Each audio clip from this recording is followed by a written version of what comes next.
वैदिक पर्सपेक्टिव के इस यूट्यूब चैनल को सब्सक्राइब करें, वीडियो को लाइक व शेयर करें। ओम नाई दिवह पृथिव्या अंतमापुहना मायाभिधनदाम पर्यभुवन युजम वज्रम मुठभः चक्र इंद्रो निर्ज्योतिषा तमसोगा अदुक्षा। नहीं प्राप्त किया जिन्होंने स्वर्ग और पृथ्वी का अंत, नहीं किया प्रज्ञाओं द्वारा धन देने वाली का सर्वतः तिरस्कार। युक्त को वज्र किया वृषभ ने, इंद्रियों को वश में करने वाले ने निरंतर दोहन किया ज्योति पूर्वक अंधकार की गमन की जाने योग्य का। ये ऋग्वेद के पहले मंडल के 33वें सूक्त का 10वां मंत्र है। तो जो आपसे जुड़े हुए लोग हैं उनकी जिम्मेदारियों को निर्वाह करने में आपको तकलीफ क्या होती है? क्या दिक्कत? कौन ऐसी समस्या लेके आता है? हमारी प्रॉब्लम क्या है? लोगों की जीवन जीने में कई बार कई चीजें समझ में नहीं आती। थोड़े से सहयोग की जरूरत है, थोड़ा सा गाइड कर दीजिए। आप परेशान है आदमी, आपके पास आया, आपने थोड़ा सा उसको गाइड कर दिया, इसको ऐसा नहीं ऐसा करो।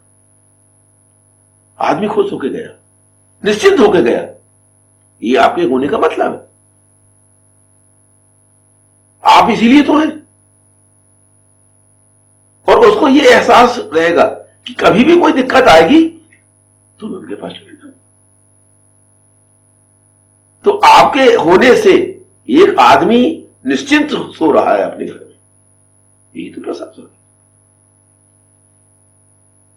वो तो अपनी जिंदगी अपने ढंग से जिएगा, पर सवाल यह है कि कभी कोई दिक्कत हो तो उसको मालूम है कि मुझे क्या करना, किस आदमी के पास जाना, और मैं वहां जाऊंगा तो मैं निराश नहीं लौटूंगा। ये विश्वास अगर आप दिला पाए तो आप सफल हैं। तो जिम्मेदारियों से बचना क्यों? सही तरीका नहीं पता तो प्रॉब्लम आती। वो प्रॉब्लम लेके कोई आया है आपके पास, तो आप अपने अनुभव से अगर उसको कुछ गाइड कर सकते हो और उसको समस्या से मुक्त कर सकते हो तो आपकी ड्यूटी है। ये लोगों को इस ढंग से गाइड करना, इस ढंग से चलाना, इस ढंग से उनको लीड करना कि उनकी प्रॉब्लम ज्यादा पैदा ना हो। वो आपको इनडायरेक्टली वो काम करना चाहिए। तो सवाल ये है कि ये जो सोच है हमारे अंदर वो कब आएगी?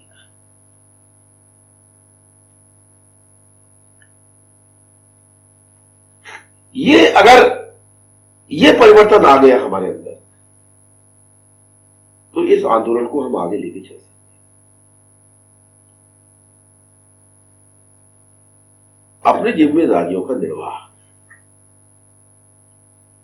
कोई आपसे आके नहीं बोल रहा कि तुम भैया तुम हमारे प्रशासन, दुनिया में कोई किसी को पता ही नहीं, पर वो वहीं पर बैठे बैठे अपने प्रॉब्लम जो जनरेट करते हैं उनको नहीं मालूम, और आपको उसका तोड़ निकालना पड़ेगा। प्रॉब्लम आपके नॉलेज में आ गया तो उसका हल भी निकालना आपको कहां सत्ता स्थापित करनी है? लोगों के दिलों में। भयभीत करोगे लोगों को तो विरोध जन्म लेगा। हिंदू धर्म के हिसाब से जो शासन किया जाता है लोगों के दिलों में किया जाता है। दिल जीते जाते हैं लोग, दिल जीतना पड़ता है। तो पहली बार मैं ये बात नहीं बता रहा हूं, इसकी पूरी बता चुका। लोगों के दिलों को जीतिए।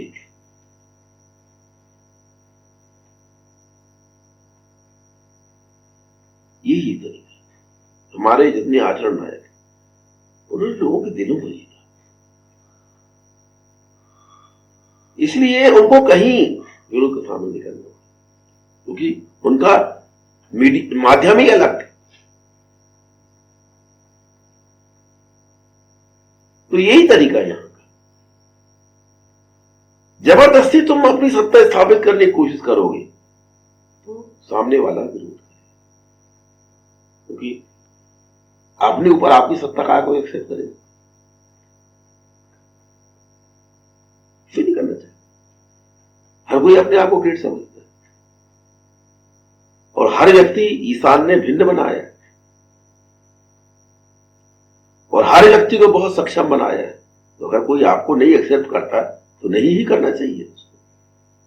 तो आप भी उसको अपना महत्व स्थापित कर पाओ उस पर और वो इसको माने, इसके लिए आप जिद क्यों करते हो? किसी का काम आपके बगैर अगर चल रहा है, चलने दो। तुम अपनी टांग वहां अड़ाओगे ये कि जरूरी सब क्यों समझ?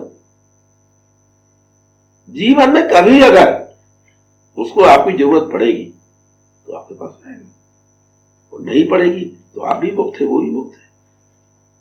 क्या दिक्कत है? नहीं, हर कोई में से बंधा हुआ रहे, नथा हुआ रहे, ये की क्यों जरूरत है? आपके लिए कोई जरूरत नहीं, क्योंकि आपके पास अपने लिए बहुत काम है। तो पर लोगों के दिलों को जीतने के लिए आपको अपने लेवल पर प्रयास करना चाहिए। आज नरेंद्र मोदी के जो लोकप्रियता है वो जन जन, एक लोकप्रिय नेता सामने आया है और दूसरी तरफ एक ऐसा नेता है जो अपनी ही पार्टी में लोकप्रिय नहीं, जनता के द्वारा चुना ही नहीं, इसका अपनी ही पार्टी में कोई मान सम्मान नहीं। अंतर है। इसी लोकतंत्र में जो लोकप्रिय नेता है वो एक ना एक दिन सत्ता में आना है। अटल बिहारी वाजपेयी को उनकी लोकप्रियता उनके युवा काल से थी।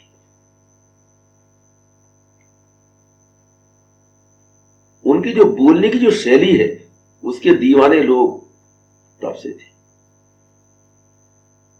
इसलिए लोगों ने जब उनको उस पद पर बैठते देखा, प्रधानमंत्री का पद, तो गर्व से लोगों को गर्व हुआ कि ये हमारे लीडर है। इसके व्यवहार में कहीं कोई पक्षपात नहीं, हर बात स्पष्ट और गौरवशाली, गरिमापूर्ण। ऐसे लोगों को लोग हीरो मानते हैं अपने अंदर से, दिल से। नरेंद्र मोदी के प्रशंसक तो बीजेपी में छोड़े कांग्रेस में भी होंगे और होना पड़ेगा, क्योंकि उस व्यक्ति ने प्रोग्रेस करके दिखाया। वो व्यक्ति जो चीजें बोलता है वो दिलों को छूने वाली रहती है। बोलने की जो शैली है वो दिलों को छूने वाली रहती है। बोलने की ये तरीका विकसित करना तो तैयारी से है। जब लोग बोलते हैं, वो बोलते हुए चाय बनाते, बोले भाई हकीकत है ना, तुम दो दर्द क्या जानो, तुम कभी उस कैटेगरी में रहे नहीं, वो जानता है तुमने क्या गलत है। झूठ तो नहीं बोल रहे कि मैं उस कैटेगरी को बिलोंग करता हूं। तो ये है लीडिंग हिंदुत्व। ये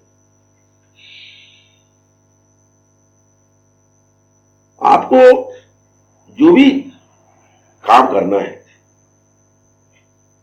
इस ढंग से करिए कि आपके जो आदर्श है वो कभी भी धूमिल नहीं होना चाहिए। आदर्श कभी भी हमारे जो है वो गड़बड़ नहीं होना चाहिए, तो हम कभी भी उनको अचीव कर सकेंगे। पर अगर वो अस्पष्ट हो गए, वही क्लियर नहीं है,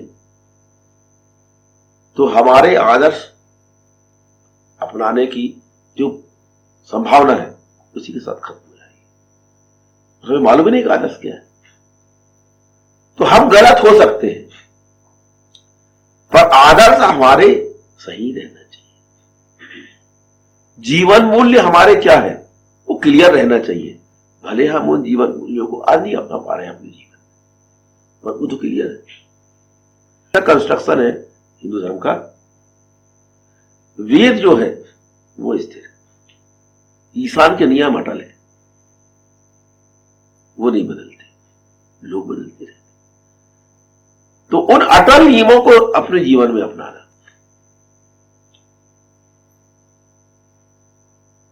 उनके हिसाब से अपने आप को मैनेज करना। जो भी इस प्रोसेस को अपना लेगा, उनको अपना लेगा, किसी भी स्तर पर उनका अनुगमन करेगा, उसके जीवन में क्रांति हो जाएगी। वो व्यक्ति आत्मनिर्भर हो जाएगा, क्योंकि ये क्वालिटी इन नियमों में है।